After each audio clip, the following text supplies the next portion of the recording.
আসসালামু আলাইকুম বন্ধুরা। কেমন আছো বন্ধুরা? দেখ আজকে সকাল, সকাল উঠেও আবার উঠতে ইচ্ছে করছে না। আবার একটু খেতে গায়ে দিয়ে শুয়ে পড়লাম।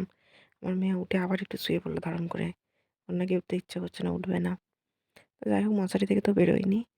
তারপর যাই হোক একটু কষ্ট-মষ্ট করে বেরিয়ে মুখ-ফুক ধুয়ে নিয়ে একটু সকালে খাবার-টাবার নিলাম। আমার মেয়ে তো উঠেই দেখছি দোলনায় দুলছে।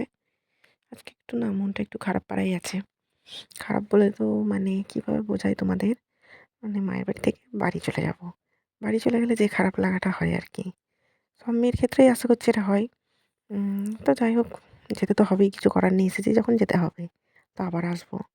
যাই হোক সব প্যাকিং করে নিচ্ছি, যা, যা জামাকাপড় গোছানোর ছিল সেগুলো গুছিয়ে নিচ্ছি।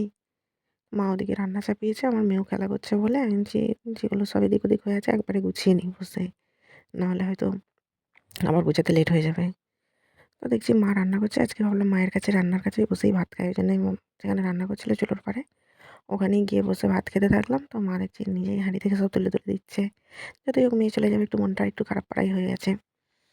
তো চলে গেলাম একটু গোসল করতে। গোসল-টোসল করে নিয়ে এসে আমার যা, যা এমনি বাকি যে কাঁচা জিনিসগুলো নিয়ে যাবো, কাঁচা বলে তো ওই ফল-টল বা সবজিপাতি এইসব যেগুলো নিয়ে যাই সেগুলো সব গুছিয়ে নেবো। তো কাঁচা আমড়া হয়েছিল প্রচুর। আমড়া পেড়ে দিয়েছি আপ্পা। সেই আমড়াগুলো একটু বেছে কুছে দেখে নিচ্ছি। কিছু আমড়া ফেটে গেছিলো, ফেটে যাওয়া আমড়াগুলো নষ্ট হয়ে যাবে তাড়াতাড়ি। তো ভালো আমড়াগুলো বেছে, বেছে আমি একটা ছিকের মধ্যে করে নিলাম। আর যা সবজি মা দেবে দেখি। তো সব এই যে বেছে কুছে সব গুছিয়ে গাছিয়ে নেবো। আর এই আমড়াগুলো না টক রান্না খুবই ভালো লাগে। আর প্রচণ্ড টক হয় তো ওর জন্যই আমড়াগুলো আরও নিয়েছি।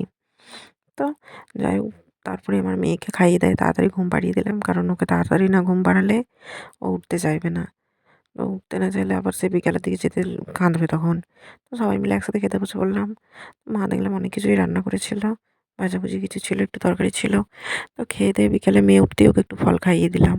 ফল খাইয়ে আমিও রেডি হয়ে নিয়েছি, কারণ আমরা অনেকটা দূর যাবো যেহেতু, তাই সন্ধে তো হয়েই যাবে। এখন তাড়াতাড়ি সন্ধে হচ্ছে। তো আমি এই বেরোনোর সময় আর কোনো ভিডিও তুলতে পারিনি। একটু ইমোশনাল হয়ে গেছিলাম। সবার জন্য একটু মনটাও খারাপ করছিল। তাই যে বেরিয়ে পড়লাম গাড়িতে। আর বেরিয়ে আমরা সোজা চলে এলাম আমাদের গেটে। আমাদের গেটটা তো জানোই কীরকম টাইম লাগে। ২-৩টে গাড়ি পাস করে আমরা বেরিয়ে পড়লাম। তারপরে আরেকটা গেট পড়ে আমাদের বাড়ি যেতে গেলে। তো সেই গেটের কাছে দাঁড়াতে, দাঁড়াতে আরও সন্ধে হয়ে যাবে। কারণ তারপরে আবার একটা জায়গায় যাওয়ার আছে, একটা দিদি হয়, দিদিদের বাড়িতে যাব।